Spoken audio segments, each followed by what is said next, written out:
መጠናል ቤተሰብ እንግዲህ እየሰማነውን እያየነውን እንመሰክራለን፣ ነጭ ነጯን እናወራለን፣ እንናገራለን። እንግዲህ አጠቃላይ ስለ አብርሽ፣ ስለ ሩታ፣ ስለ ሄርሜላ ብዙ ነገሮችን አውራላችኋለሁ። በጣም ብዙ ሀሳቦችን ነው ይዤላችሁ የመጣሁት። በጣም ብዙ ነገሮችን እንነጋገራለን። እንግዲህ ያበጠው ይፈንዳ፣ ነጭ ነጯን ቁጭ እናረጋታለን ማለት ነው። በቅድሚያ እንግዲህ ትናንትና ሩታን እነ ዳኒ መጣው እነ እዩ መጣው። ለምን አንቺ እሱን ይቅርታ ትጠይቂያለሽ? እሱ መጦ ይቅርታ ይጠይቅሽ አይነት ነገር እያሉ ይገኛሉ። ኤፍሬምም ሲያገላገላቸው ነበረ። አንድ ሩታ ምን ፈልጋ እንዴትስ አብርሽን በዚህ ልክ ከአብርሽ ጋር ሰላም ለመሆን የፈለገችበት ምክንያት ምንድን ነው? ተንኮል አስባ ወይንስ ደግሞ የእውነት ሰላሟን ፈልገው ነው? አብርሽም እንግዲህ ከማንኛውም ሰው ጋር ሰላም መሆን እፈልጋለሁ ብሏል። በዛ ምክንያት እንግዲህ ይቅርታ ጠይቀው እሱም ይቅርታዋን ተቀብሏል ማለት ነው። እንዴት ይህንን ነገር ልታደርግ ይህንን ነገር ልትወስን ባንዴ ቻለች የሚለውን ሀሳብ እንሰጥበታለን። ሌላኛው ደግሞ አዲስ መረጃ መጥቷል። ሄርሜላ ከአንድ ሳምንት በላይ አብርሽ እየተጨነቀ እየተጠበበ በጣም በሚያሳዝን ሁኔታ የገዛ ወንድሙን እስከ ማሳሰር ደርሷል። አይፈረድበትም የነበረበት ሁኔታ ነው። እንግዲህ አፈቀርኳት ወደድኳት አለው ሲላት የቆየው ሰው አብርሽ ነው። ስጠፋበት ድንገት ተጨንቆ ተጠቦ ስንት ነገር ሲያደርግ ነበር። እሷ ከአንድ ሳምንት በኋላ እያየችው እንደነበረ ግን ደግሞ በጣም አሳዝኗት መጨረሻ ላይ በቃ ከዚህ በላይ መቆየት የለብኝም ብላ እንደመጣች ነው የተናገረችው። ነገር ግን ያ ነገሩ ሙሉ በሙሉ ውሸት እንደሆነና እንደገና ደግሞ ታግታ እንደነበረ መረጃዎች እየወጡ ይገኛሉ። ባሴ እንግዲህ ሁሉንም ነገር ተናግሯል። ታዲያ ታግታ ከነበረ እንዴት ለአብርሽ በቃ ዝም ብዬ ራሴን ጊዜ ላሳልፍ ነበረ፣ በቃ አርግዤ ስለነበር ያን ነገር መናገር ከብዶኝ ነው፣ ባትቀበለኝስ ብዬ ነው፣ ወይም ደግሞ በአጭሩ ምንም ነገር አትጠይቀኝ ብላ ነው ያለፈችው። እውነት ለመናገር ታዲያ ይህን ሁሉ ነገር መዋሸት ለምን አስፈለገ? የሄርሜላ እርግዝና የእውነት ነው ወይንስ የውሸት ነው የሚለውንም በደንብ እናነሳበታለን።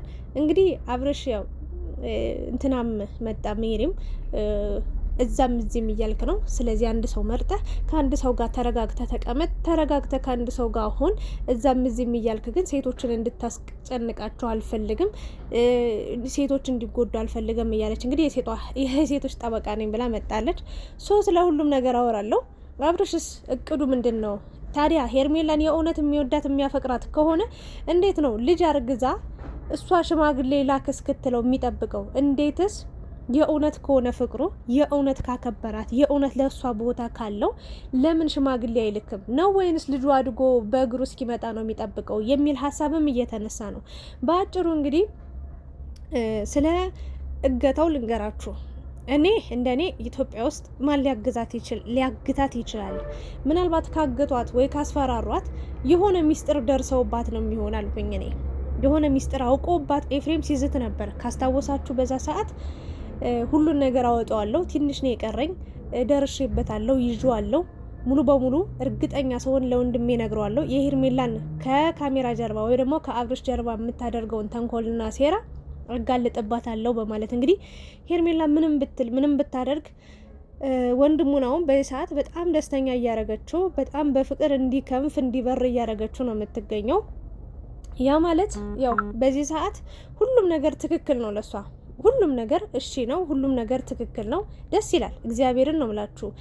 እንደዚህ አይነት ፍቅር አሰጣጥ፣ እንደዚህ አይነት ህይወት፣ እንደዚህ አይነት የእውነት ቤት አያያዝ፣ ትዳር አያያዝ፣ ፍቅረኛ አያያዝ እንደ ሄርሜላ ከሆነ ቁሜ ነው ማጨበጭበው። ታዲያ ይሄ እስከ መቼ ነው የሚቀጥለው ለሚለው እንግዲህ ፈጣሪ የሚያውቀው ነገር ነው። ፈጣሪ ነው የሚያውቀው። ለነገው ግን እንደዛ ብዬ አስቤ ነበረ። አግቷት ከሆነ በሆነ ነገር አስፈራርቷት ነው ብዬ ነበር። ግን አሁን ላይ ሄርሜላ ለአብርሽ ያልነገረችው ባሴ ምን አለ? ሁሉን ነገር አውቃለሁኝ እኔ ነኝ ደውዬ ለአብርሽ መጀመሪያ ያለችበትን ያወቅኩትኝ እኔ ነኝ። መጀመሪያም ደውዬ ለሁሉም የተናገርኩት እኔ ነኝ። ስለዚህ ሄርሜላ ሁሉን ነገር ትናገራለች ብዬ እየጠበቅኳት ነበረ። እሷ ግን ምንም ነገር መናገር አልፈለገችም። ስለዚህ ሄርሜላ ብትፈልጊም ባትፈልጊም ተናግሬዋለሁ በማለት እንግዲህ አቤልን ቀጥሮ ነግሮታል። አብርሽን ቀጥሬው ነበረ ግን ስልክ ሊያነሳልኝ አልቻለም። ላንተ ልንገረ ብዬ ነው ሄርሜላ ታግታ ነበረ ብሏልና፣ እሺ ሄርሜላ የእውነት ታግታ ከሆነ ለምን ያገቷትን ሰዎች አግተውኛል እንዲህ እያሉ ሲያስፈራሩ ነበር ብላ አልተናገረችም ለአብርሽ? ለምን በእርግዝና አማሃይታ ወይ ደግሞ አርግዣለሁ ስላረገዝኩ ነው አፍሬ ነው ደብሮኝ ነው የጠፋሁት ብላን የተናገረችዋ? ታዲያ ይህንን ምክንያት መስጠት ለምን አስፈለገ? አሁን ላይ የእርግዝና ሆኔ እኔ አንዷ ወላሂ ላዚም ብላለች። ወላሂ ላዚም ሄርሜላ እርጉዝ አይደለችም ብላለች። እና እኔ ደግሞ እግዚአብሔርን ብዬ ነው የምነግራችሁ፣ መማል አልወድም የእውነት ለመናገር ግን እግዚአብሔርን ነው የምላችሁ። ሄርሜላ ካረገዘችም ወይ ከሌላ ሰው ነው እንጂ ሊሆን የሚችለው። ልትሰድቡኝ ምን ልትሉኝ ትችላላችሁ፣ ግን ሁሉንም ነገር በጊዜ ሂደት የምታውቁት ይሆናል። አንድ ሰው በዚህ ልክ ማለት ነው በዚህ ልክ እኔ ጥሩና በጣም አስተዋይ በጣም ሁሉ ነገር ሙሉ የሆነለት ሰው ሊኖር አይችልም። በታሪክ በፍጹም እንደ ሄርሜላ ሙሉ ሰው ሊኖር አይችልም።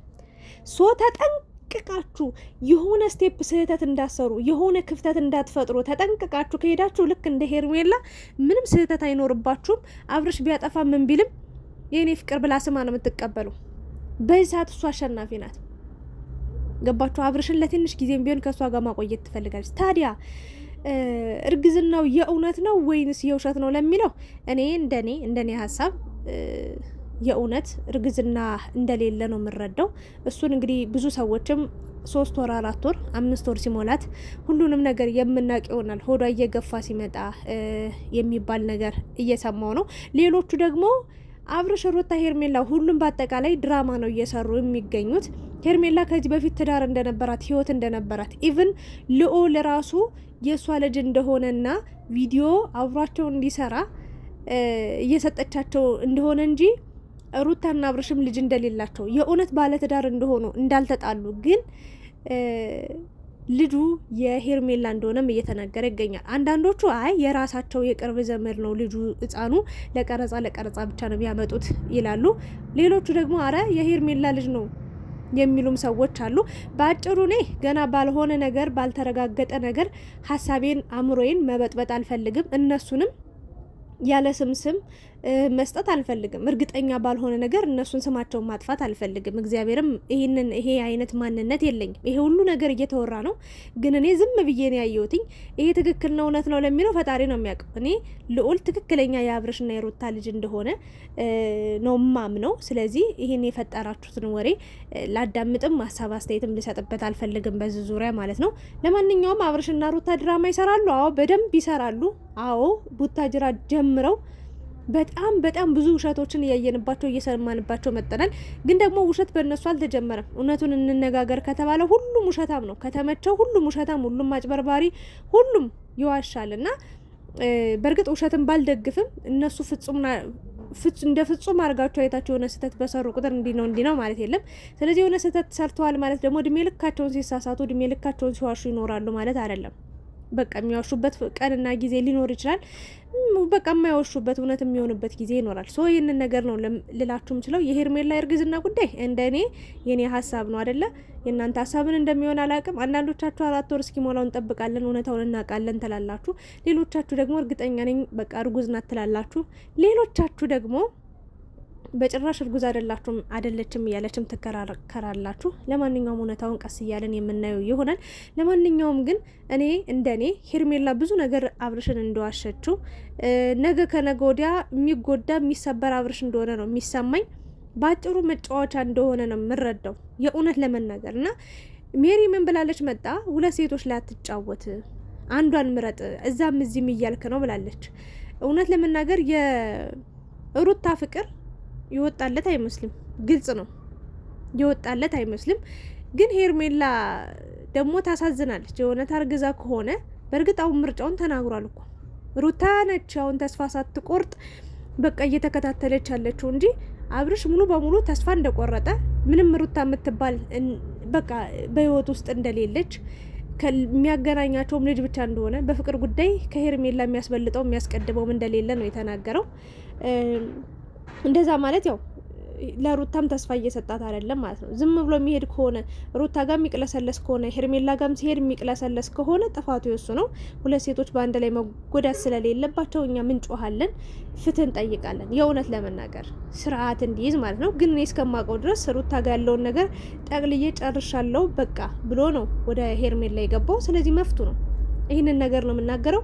ግን ነገ ከነገ ወዲያ እመኑኝ ብዙዎቻችሁ እንደው ምን አላችሁ፣ ሄርሜላ እኮ ሙያ አላት፣ ሩታ ምንም አይነት ሙያ የለም፣ አንድ ቀን እንኳን ቡና ፍልታ ጠጥተው አታውቅም ምናምን። ተው እንጂ አይ የትናንትናን መርሳት። ወይኔ እግዚአብሔርን የትናንትናን ስትረሱ እንደዛ እንዳላሞጋሳችኋት፣ እንደዛ እንዳላደነቃችኋት፣ እግዚአብሔርን ጊዜ ሲጠላችሁ ሁሉም ፈራጅ ነው የሚሆነው። መድኃኒዓለምን ፈጣሪ ካለ ደግሞ እንደው ፈጣሪ ካለ የሄርሜላ ውሸት ተጋልጦ አብርሽና ሩታ እንደሚሆንበት ጊዜ ሊመጣ ይችላል። ሀቀኛና እውነተኛ አፍቃሪ ጥሩ ሰው መልካም ሰው ከሆነችም አብርሽና ሄርሜላ አብረው የሚቀጥሉ ይሆናል። ለማንኛውም ግን ህይወት ይቀጥላል፣ እናያለን የነገውን። ግን ሄርሜላን ከፍ ለማድረግ ብላችሁ የሩታን ስም ዝቅ ማድረግ አይጠበቅባችሁ። መድኃኒዓለምን በጣም ትንቋት አላችሁ፣ በጣም ታዋርዷት አላችሁ። በጊዜው ማርና ወተት ነበረች። ማር በቃ ለአብርሽ በጣም ሙሉ ሰው እሷ ነች አለ እሱ ነው አለባበስ ያስተማራት እንደዚህ። ኧረ በእናታችሁ ይሄ ለምን ይካዳል? የማይካድ ሀቅ ነው። አብርሽ ሲጀመር ልብስ ነበረው እንዴ? እውነት እንነጋገር ከተባለ ሙሉ ህይወቱ የተቀየረው በሩታ ነው። በቃ ከአንድ ጠንካራ ጀግና ወንድ ጀርባ አንድ ብርቱ ሴት ጠንካራ ሴት አለች የሚባለው ልክ የአብርሽና የሩታ ህይወት ነው። እግዚአብሔርን እሱም ጀግና ነው፣ ይበረታል፣ ከፊቱ ነው። እሷም ከኋላ ሆነ አለውልህ ስትለው፣ ስትረዳው፣ ስትደግፈው እስከ ሁሉ ነገር አረማመድ ሳይቀር ያስተማረችው እሷ አይደለች እንዴ? ዛሬን አያርገውና እና ሄርሜላን ከፍ ለማድረግ ሩታን ባታጣጥሉ መድኃኒዓለምን ደስ ይለኛል። በቃ አለመውደድ መፍታችሁ ነው። ከሄርሜላ ጋር ቀጥላችኋል። በቃ ሩታን ጥላችኋታል። ልክ እንደተበላ ቆቤ ቁብ ጥላችኋታል። ችግር የለውም። የሆነ ቀን የምትነሳበት ጊዜ ይኖራል። እናንተ ጣላችኋት፣ ተዋችኋት፣ ሰደባችኋት ማለት አትነሳም። እዛ ወድቃ ተሰባብራ ትቀራለች ማለት አይደለም። እኔ ለሴት ልጅ መጀመሪያ ቅድሚያ ሰጣለሁ። ለማንኛውም ሄርሜላም ሴት ነች፣ ሩታም ሴት ነች። ሁለቱም እንዲጎዱ አልፈልግም። ግን የሄርሜላ ጉዳይ በጣም አሳሳቢና አነጋጋሪ የሆኑ ነገሮች ብዙ ነገሮች አሉ። አንደኛው ስለ እገታው፣ ሁለተኛው ስለ እርግዝናው፣ ሶስተኛው ደግሞ ይሄን ያህል የምትሰጠው ፍቅርና ክብር ቦታ የእውነት ነው ወይ? የእውነት ከሆነስ እስከ መቼ ይቀጥላል የሚለው ይሄም ጥያቄ ምልክት ሆኖ ያጠራጥራል። የምናልፈው ይሆናል ማለት ነው። አብርሽ ደግሞ እንግዲህ የምትወዳት የምታፈቅራት ከሆነ እንዴት በዚህ ሰዓት ሽማግሌ አትልክም በማለት ብዙዎቹ እየጠየቁ ይገኛሉ። ግደሉት። አብርሽ በዚህ ጊዜ ለሄርሜላ ትልልቅ ሰው እነዚህ ዝም ብለው ፍልፈላዎቹን ኩታራ ጩጬዎችን ምናምን ይልካል። ችግር የለውም። 40 ይሞላሉ፣ 50 ይሞላሉ። ግን ትክክለኛ ትልልቅ ሽማግሌዎች ተልከው የሄርሜላ ቤተሰቦች ከሄዱ በዚህ ጊዜ በዚህ ወቅት እመኑኝ እኔ እንደው እግዚአብሔርን ብያችኋለሁ፣ አልዋሽም፣ እቀጣለሁ በፈለጋችሁት ነገር። አብርሽ ወንድ ነው። ለሄርሜላ ሽምግልና ከላከ ወንድ ነው። አሁን ከሩታ ያጣውን ፍቅር እሷ ጋር እያገኘ ነው፣ እየኮመኮመ ነው። አሁን በቃ ሩታ ጋር ሰላም ሆኖ ሊያገኘው ያልቻለውን ፍቅርና ክብር ሊያገኝ የቻለው ሄርሜላ ጋር ነው። እሱ ነው እያስደሰተው ያለው፣ ጊዜያዊ ደስታ፣ ጊዜያዊ ፍቅር። እውነቴን ነው ምላችሁ፣ ምንም ቋሚ የሆነ ደስታ የለውም፣ ቋሚ የሆነ ፍቅር የለውም።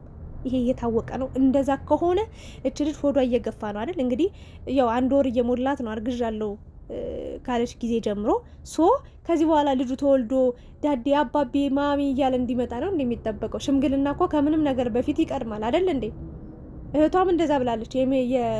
የሄርሜላ ቤተሰቦች እኛም በቃ ሽማግሌ እንዲላክ እንፈልጋለን ብለዋል። እስኪ ወንድ ነው አብርሽ ሽማግሌ ከላከ እግዚአብሔርን ነው የምላችሁ። ይህንን ነገር ካደረገ የእውነትም ሄርሜላን በህይወት ማጣት የማይፈልጋት ሴት ነች። የእውነትም ያፈቅራታል። የእውነትም ሩታን ከልቡ ውስጥ ያስወጡታል ብዬ ያኔ አምናለሁ። 100% ጋሽ ያውቆ ተረድቶ እንዴ እንኳን አይደለም ሽማግሌ የሚልክ ቤተሰብ ራሱ ማንን ያውቃል እንዴ? የእሷ ቤተሰቦች እሱን አያውቁ፣ የእሱ ቤተሰቦች እሷን አያውቋት፣ እሱም የእሷ ቤተሰቦች አያውቁት። ዝም ብለው በዋሉበት እኮ ነው ሄደው ውለው ተጋብተው ያድረው። ልክ እንደ ወፍና ልክ እንደ እንስሳ። አሁን እንስሳቶች ቤተሰብ አያስተዋውቁ ምን አይሉ ምናምን በዋሉበት ተሳረው ምናምን አርግዘው ምናምን ይመጣሉ። በግም ሆኖ ፍየልም አህያም ሆነ ከብት እንደዛ ነው፣ በዋሉበት ነው። ይሄም የእነሱም ህይወት እንደዛ ነው ብዬ ነው የማስበው። ይቅርታ አድርጉልኝና መጀመሪያ እኮ ክብር ይቀድማል እኮ መጀመሪያ ቤተሰቤን። እናቴ ትሞት፣ እኔ ለቤተሰቤ በጣም ትልቅ ፍቅር አለኝ። ቤተሰብ ነው ወግ ማዕረግ ማየት ያለበት እና ሁሉ ነገር እንግዲህ የነ ቶሎ ቶሎ ቤት ግድግዳው ሰንበሌጥ ይባላልና ቶሎ ቶሎ ተብሎ የተጀማመረ ነገር ነው። ለማንኛውም እኔ ሩታን አልነካም። ባለሽበት ሰላም ሁኚ፣ ባለሽበት እንደው ትዕግስት ይኑርሽ፣ ባለሽበት በፈተና ጽኝ ነው የምለው። አንድ ቀን እንግዲህ ሁሉም ነገር ሊስተካከልም ይችላል፣ ላይስተካከልም ይችላል። ግን አብርሽ ደግሞ የሄርሜላ ጉዳይ በጣም ብዙ ጥያቄዎች አሉ፣ መጠየቅ አለብህ ብዬ ነው የማስበው። ቀድመ ሽማግሌ ልከ ሁሉን ነገር ምናምን ካረክ በኋላ ሳይሆን አሁን ላይ እንዴት ለምን ታግተሽ ነበረ? ይህን ጥያቄ ለአንዴና ለመጨረሻ ጊዜ ልጠይቅሽ። የእውነት ነው ወይንስ ውሸት ነው ብለህ መጠየቅ መቻል አለብህ። ዝም ብለህ አልፈ በሄድክ ቁጥር በአበባ ወይ በምግብ በሆድ ምናምን የምትታለል ከሆነ ወይ ደግሞ በአጉል ቃላቶች አፈቅርሃለሁ ምናምን ብለህ በወራችን ልክ ሳይሆን በቃ አላደን አንድ ሰው ፍጹም ሊሆን አይችልም። በዚህ ልክ በሄርሜላ ልክ እስኪ አሁን ምን ስህተት አየንባት? ሄርሜላን እስኪ ምን ጥፋት አየንባት? ሙሉ ሰው ሆና እኮ ነው የቀረበችው። ሰው እንዴት በዚህ ልክ ሙሉ ሰው ሊሆን ይችላል? በእርግጥ ጥሩ ፍቅር አሰጣት ትችይበታለሽ። የእውነትሽን ከሆነ እግዚአብሔርን ቆሜ ያጨበጭብልሻለሁ። ግን አይሆንም። በዚህ ልክ የሆነ ሰው ምንም ነገር ሳይዋሽ ምንም ነገር ሳይደብቅ በዚህ ልክ መልካም ሰው ሊሆን አይችልም ብዬ ነው የማምነው። ለማንኛውም የሩታ ጉዳይ ያው እንደነገርኳችሁ ነው። ሜቢ አብርሽ ከሄደ ወደ እሷ የሆነ ያመቻቸችው የበቀል መንገድ ሊኖር ይችላል፣ ላይኖርም ይችላል ብዬ ነው ማልፈው። የሄርሜላ ጉዳይ ግን በደንብ መጣራትና መታወቅ አለበት ብለን አስባለሁ። እኔ ሀሳብ እንደዚህ ነው የምሰጠው። ለማንኛውም ግን አብርሽ መታለል ይብቃ። ካለፈ ህይወት ካልተማርክ የምሬን ነው። የመጀመሪያ ያደናቀፈ ድንጋይ ሁለተኛ ካደናቀፈ ጥፋቱ ያንተ እንጂ የእንቅፋቱ ወይ ደግሞ የድንጋዩ አይደለም። የመጀመሪያ ህይወትህ ምንድነው? ስህተቴ ምንድነው? ጥፋቴ ምንድነው? ያጣሁት ነገር ምንድነው ብለህ ማመዛዘን ወይም ደግሞ ቆም ብለህ ማሰብና ህይወት ልምድ መውሰድ አለብህ ብዬ ነው የማስበው። ለማንኛውም እስኪ እንግዲህ ከሄርሜላ እውነታዎችን የምናይ የምንረዳ ይሆናል። አብርሽም እንግዲህ የእውነት ለሷ ቦታና ፍቅር ካለ የፈለገ ብታጠፋም የፈለገ ነገር ብትልም እኔ ወዳታለሁ አፈቅራታለሁ እስከ መጨረሻው ካልክ ሽማግሌ ልክህ አሳየን ነው የምለው። ሄርሜላም ይህንን አትጠላም ብዬ ነው የማስበው እግዚአብሔርን። ምክንያቱም ሁሉም ሴቶች የሚፈልጉት የሚወዱት ነገር ነው። በቃ የሚጓጉለት የሚጠብቁት የሽምግልና ፕሮግራም ነው። ለማንኛውም አንቺም ራስሽንም ቤተሰቦችሽንም ማስከበሪ ነው የምለው ሄርሜላ። ለማንኛውም የምናየው ይሆናል እንግዲህ ቁጭ ብለን ከቤት ውጭ ምን እናደርጋለን? እነሱ ኑሮን እየኖሩት ነው፣ እኛ ደግሞ እያየን ሀሳብ እየሰጠን ነው። እንቀጥላለን።